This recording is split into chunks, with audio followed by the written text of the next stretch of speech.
ఓ సాంబా గురు ఇప్పుడు మనం ఏం చేస్తున్నావురా? ఈ ఆట కొట్టి చూపిస్తావు గురు. నువ్వు ఎప్పుడు కరెక్టే. తాజా వార్త. రాయుడు గారి అనుమతి లేకుండా మన ఊరు పొలిమేరలు దాటి ఓ గూడు బండి మన ఊర్లోకి వచ్చేస్తుంది. అందులో ఉన్న ఆసామి ఎవడో కానీ కాసేపట్లో ఇక్కడికి వచ్చేస్తాడు. తాజా వార్త.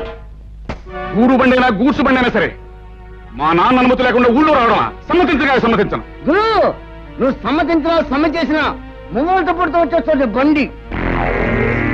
పర్మిషన్ లేకుండా రావడమే కాకుండా పైగా మూగలు తప్పుడు ఒకటే. అదిగో సాంబా గురు ఇప్పుడు మనం ఏం చేస్తున్నారా? బండి రాపి శాంతి లేపి ఫటఫట్లాడించి మీ నాన్న పరువు నిలబెడతావు. కరెక్ట్.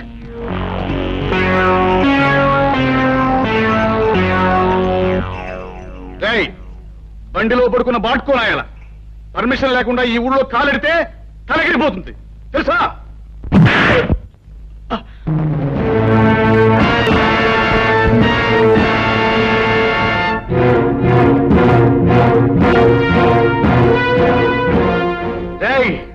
ఈ రాయుడు కొడుకునే తంతావురా? పైగా గేదెల కాల్తులంతావా? క్లోజ్. ఈ రోజుతో నీ చాప్టర్ క్లోజ్. అయ్యో సాంబా గురు ఇవాళ వీడిని మనం ఏం చేస్తున్నావురా? ఈ వేళ వీడి చాప్టర్ క్లోజ్ చేస్తాం గురు. ఒరేయ్ రాయుడు కొడక, ఈ ఊరే కాదు ఈ దేశంలో ఏ ఊరు కూడా ఎవడబ్బ సొమ్ము కాదు. కనుక వచ్చేవారికి అనుమతులు పర్మిషన్లు అక్కర్లేదు. కానీ మా ఊరి పద్ధతి ఏ పద్ధతి అయినా ఈ వేళ నుంచి మారి తీరాలి. ఎందుకంటే మనం దిగాం కనుక. అరివో సాంబా గురు ఇప్పుడు మనం ఏం చేస్తాంరా? మా గిరిబాబును వదిలేస్తావు గురు. Not correct.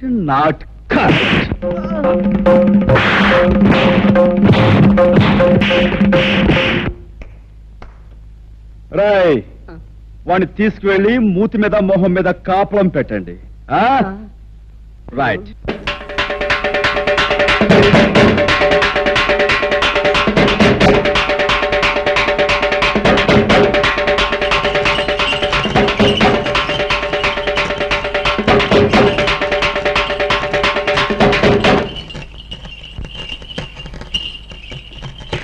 మహాజనులారా, నా గ్రామ ప్రజలారా,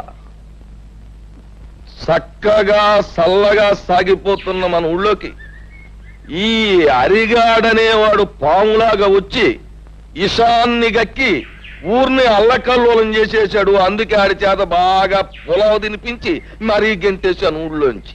కానీ వెళ్ళిపోయినోడు ఆడు ఊరుకోలేదు. పగబట్టిన పాములాగా మళ్ళీ తిరుగు ఊళ్ళోకి వచ్చాడు. మరి పచ్చినెత్తుర్ని పానకంలాగా తాగేసి ఆ రుద్రయ్య గారితో స్నేహం చేశాడు. ఇద్దరు కలిపి ఊర్ని బూడిద చేసేయాలని ఓ ప్లాన్ వేసుకున్నారు. మాట్లాడమేమా లింగం? అయ్యా, హరి రుద్రయ్య ఎన్ని నేరాలు ఘోరాలు చేశారో మేము ముందు బయట పెడుతున్నాం. వీళ్ల గురించి నిజం తెలిసాక శాస్త్ర ప్రకారం వీళ్ళని ఏం చేయాలో మీరే నిర్ణయించండి. ఏమిటి? తర్వాత వాళ్ళిద్దరూ కలిసి ఎన్ని పాపిష్టి పనులు చేశారో, ఎన్ని లుచ్చా పనులు చేశారో వాళ్ళ మాటలన్నీ కూడా ఇక్కడ ఉన్నాయి. అవి ఇప్పుడు మీకు వినిపిస్తాం. ఆ మాటలు విన్న తర్వాత ప్రజలైన మీరు మరి రాళ్లు పట్టుకుని రవ్వలడ్లే తినిపిస్తారో, కర్రలట్టుకుని కారపూసే తినిపిస్తారో మీరే తెచ్చుకోండి.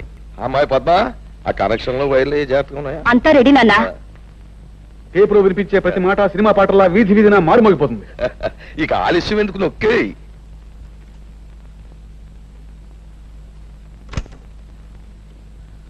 నాకెదురు తిరిగినోడు ఎవడో ప్రాణాలతో బయట పడలేదు. అవును, మీ మాస్టర్ నా మాట లేదని ఈ చేతితో నేనే పొడి చంపేశాను. ఏమంటావు? ఆ ఈరిగాడు కూతుర్ని స్వయంగా నా చేతితో పీక బిస్కెట్స్ చెరులో బారేశాను. ఏం చేస్తావు? చీటికి మాటికి నోరెట్టు పడిపోయా మీ అమ్మమ్మని ఆంబోతో తొక్కించి చంపించేసింది నేనే. దానికి నువ్వు ఆంబోతుని చంపావు కానీ నా జోలికేం రాలేకపోయావు కదా. ఇక్కడ నేను నేరాలు చేసినా, ఘోరాలు చేసినా, న్యాయం గాని చట్టం గాని పేద గాని ఆ కనెక్షన్లు పీకి పారేసి అరిగడు కుటుంబానికి మంగళార్థం పడి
చేసిన దారుణాలకి, ఈ పల్లె ప్రజలకు నువ్వు చేసిన అన్యాయాలకి, వ్యక్తిగతంగా నాకు నా కుటుంబానికి నువ్వు చేసిన ద్రోహానికి నిన్నిక్కడే నరికి పోగులు పెట్టగలను.